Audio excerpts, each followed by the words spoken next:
everybody. Welcome to the next installment of SSP Spotlight Series, which will be on friction and how disagreement or friction on some levels of company hierarchy is beneficial, even productive, if well managed, and how to manage it well. This conversation today will not be between me and just one senior industry executive, but we have the pleasure of having two on today, Bill Scanlon and Bob Holland. Bill Scanlon is the president and CEO of Strategic Solution Partners, who founded the company with over 25 years of sales, marketing, and leadership experience, having upheld multiple senior executive roles at major hotel brands. Good morning, Bill. It's a true pleasure to have you here today. Likewise, Dami. Good to be here with you as well. Great. And hi, Bob. Bob Holland is associate partner at Strategic Solution Partners and heads up the operations business unit, bringing over 40 years of diverse industry experience, not only centered around operations, but also HR. Bob has truly impressive track record of having overseen over 150 hotel restorations and even hurricane restorations. Hi, Bob. Lovely to have you with us today. Hi, Dami. Thanks so much. Glad to be with you. So just to give our audience a little bit of background of why we're having this conversation, you two used to work together at Wyndham. And although your collaboration was very, very successful, it wasn't always without disagreement. So the whole point of this conversation today is to talk to people and share some tips and advice on how to make that friction and that disagreement productive rather than destructive. So Bob, would you be able to describe that productive friction and what it looked like when you two worked together? Sure, and I think I'm going to date myself a little bit with an analogy I'd like to bring in, but I equate it and describe it as the old Foghorn Leghorn cartoon, where you had the two colleagues that were always at each other's throat during the workday, and they both were plugging along as hard as they could, but at the end of the day, they go to punch out and put their arms around each other's shoulders and go out and have a drink together. And to me, that's what working and what friction is about. And I believe it starts with again the adage of opposites attract. Bill and I are very different. I tend to be a little bit more tactical in my approach. Bill is extremely strategic. So it tends to complement each other, and the openness of accepting what other people say and respecting the passionate discussion and fighting, if you will, for what you believe in. I think that really is the foundation of it all. But again, it's respectful. It's not personal attacks. It's presenting a perspective that may be different, but having the facts to back it up and talking through it. Accepting what you don't know and surrounding yourself with people that can complement those gaps. I think that to me, that's the basis of setting the stage for productive disagreement or productive friction. So seem there is in what you said a big element of being humble as well, and admitting when you're not out of your depth necessarily, but big element of respect, right? Most definitely, yes. Great. And Bill, would you be able to actually give us an example of a situation when you and Bob maybe had a little bit of friction or disagreement and how it ended up being productive or beneficial? Yeah, I think it was pretty much every time we interacted, frankly. Really, it was one of those things Bob was tasked with, especially back at Wyndham. He was tasked with making sure that the hotels were opened efficiently, correctly, up and running, systems, processes, revenue streams open, and sales comes right behind that, as far as driving revenue and spending money and trying to get new customers in and remixing the hotels. So they're not always aligned in their intents and purposes, but you got to figure out the balance. I think the best example I can give is, the fact that Bob and I had kind of relationship we had at Wyndham, and then we both chose to work together again here at SSP, is a tremendous compliment to each of us, relative to our overall ability to manage through those disagreements and those discussion points and still choose to work together. And one of the things that I respected Bob for and wanted to bring him in to do was to kind of help us launch our operations group and our practice. And he was very, what I want to say, detailed and focused in his expectations for what I was going to be delivering to him in order to make this worth his while. And through that process, he was very diligent as far as following up with me and making sure that I was delivering against those promises in the time frame that was expected. And it was almost like I felt like I was reporting to him, instead of him helping me with my business. But it really was that mutual balance between, okay, if you want me and you need me and you value me, then you're going to listen to me, and process through things with me. So, Bob talked about a little bit earlier, respect is a big part of it, but that respect on the personal side is not as important as the respect on the professional side. I will always have and always will defer to Bob because of his resume that you went through, because of his expertise. And it's knowing when to defer to the people that you're surrounding yourself with because of that experience, because of that knowledge. And, that's where we had a lot of discussions, and some of them were pretty lively. But at the same point in time, I had to accept my accountability for those interactions and my trust in Bob and his ability in those interactions. And it sounds like there is an element of management of ego. So do you feel, Bob, like in these interactions that Bill just described, both of you needed to maybe work on that as well in order for this to be productive? And would you say that leaders nowadays have to look at themselves as well in order for friction to be productive? Oh, by all means, and on a lot of different levels. Again, I think the ego situation is, I think people are naive to say, oh, I don't have an ego, or egos don't matter, or egos don't come into play, because everybody has one, and they all come into play. But it's making sure that ego doesn't become an obstacle or become insurmountable, that it's blocking people from opening up and sharing and engaging in lively conversation. So you got to put the ego on the table, and we got to respect that everybody has their ego. So you're dealing with things tactfully. You're not you're not attacking somebody. You're being diplomatic. You're being tactful when you're disagreeing, but you're also not concerned about necessarily stepping on toes, because you want the results, and you want what's best for the organization to evolve from the conversation. Along with egos, I think the whole issue of self-awareness from a leadership standpoint is critical. You need to understand, or I believe you need to understand, how your dynamic can impact the group dynamic, and how your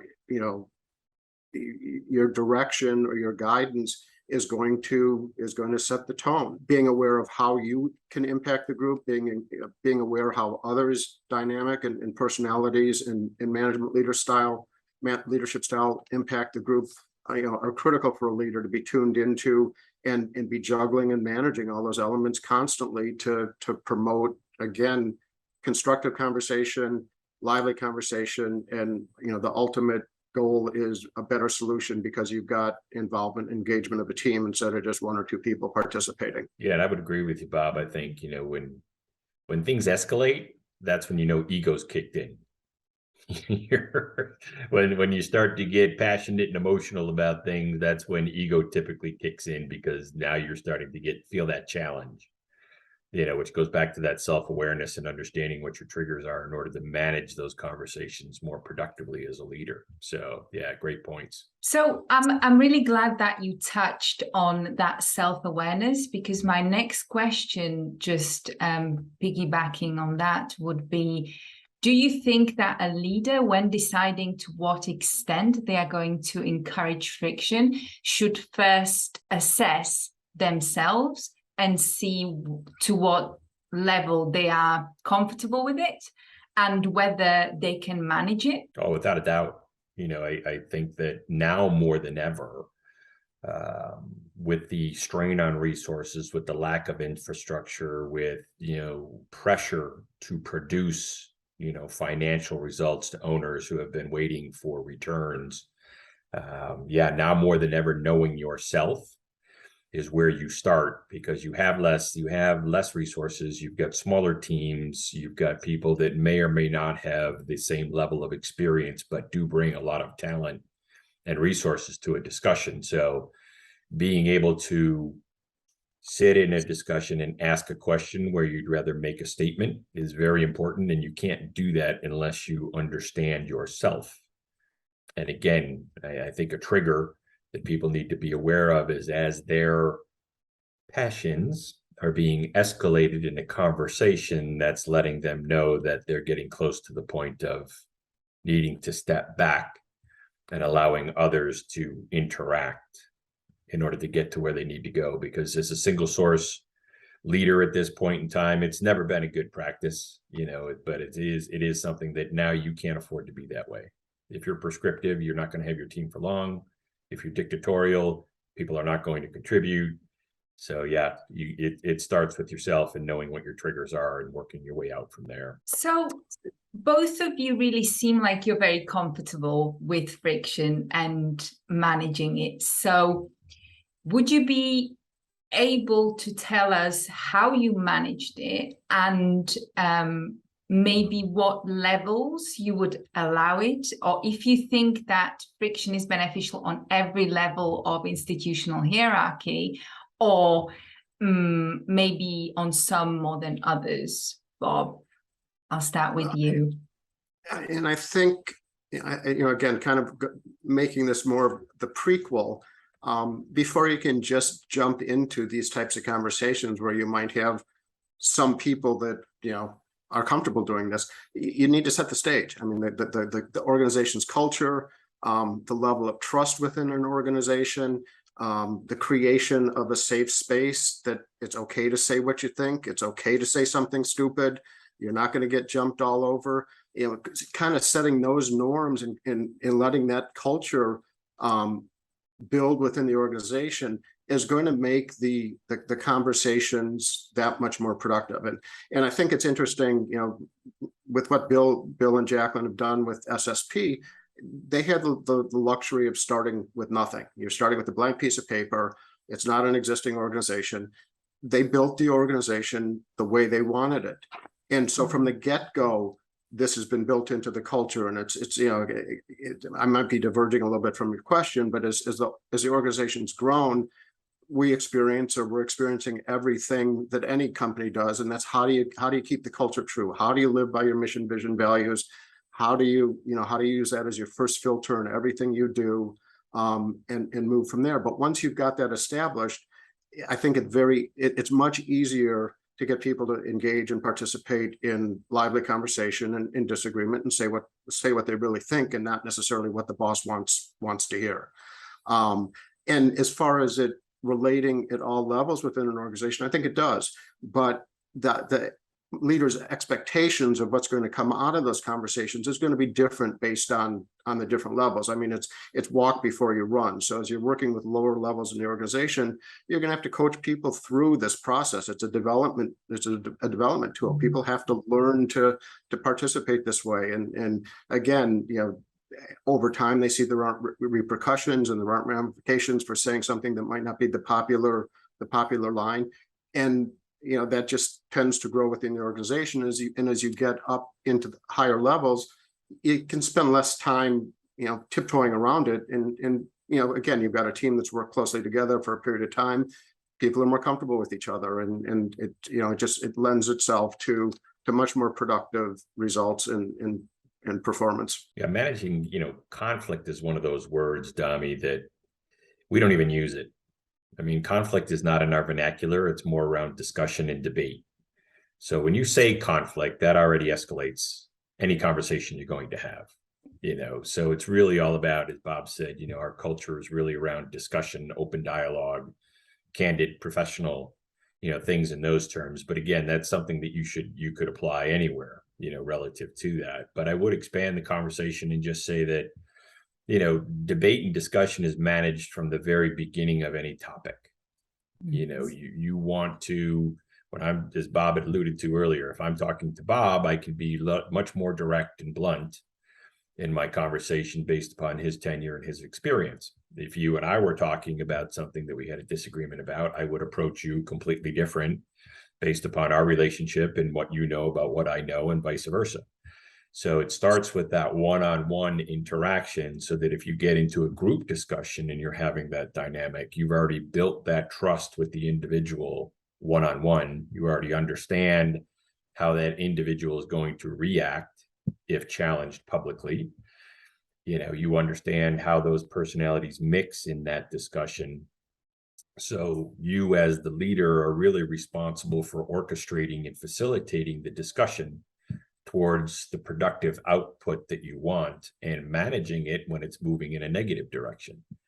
So again, it starts with the subject matter and how you describe it. It progresses into the individuals and how you manage with the individuals, and then it moves into the facilitation phase of group discussion and your leadership ability to facilitate those kind of discussions. And I'd like to kind of jump in too with, again, from a leader's self-awareness standpoint, they will know, or you will know, when you're going to be walking on thin ice, or you're approaching something that could be inflammatory.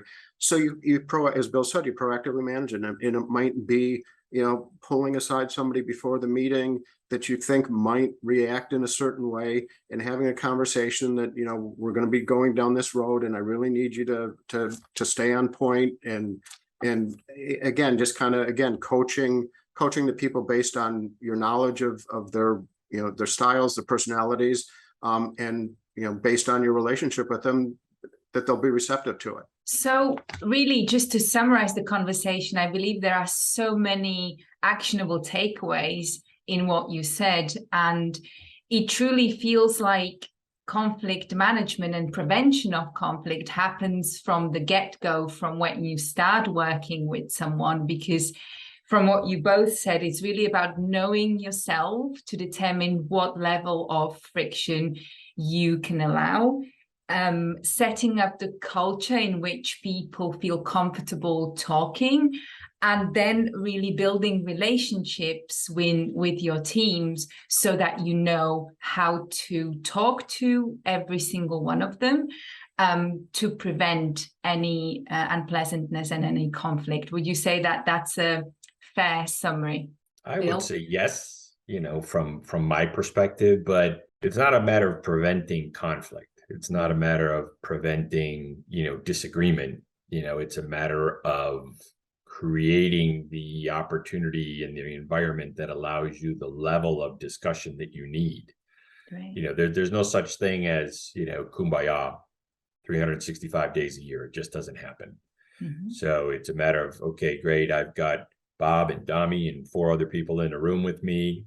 I've invested the time in order to get to know them. I know enough about them to understand where this dynamic is going to go with them personally. As Bob said, I've invested the time in these folks before I get into the room in order to tee them up appropriately. Now we're in the room and we're having a pretty dynamic discussion.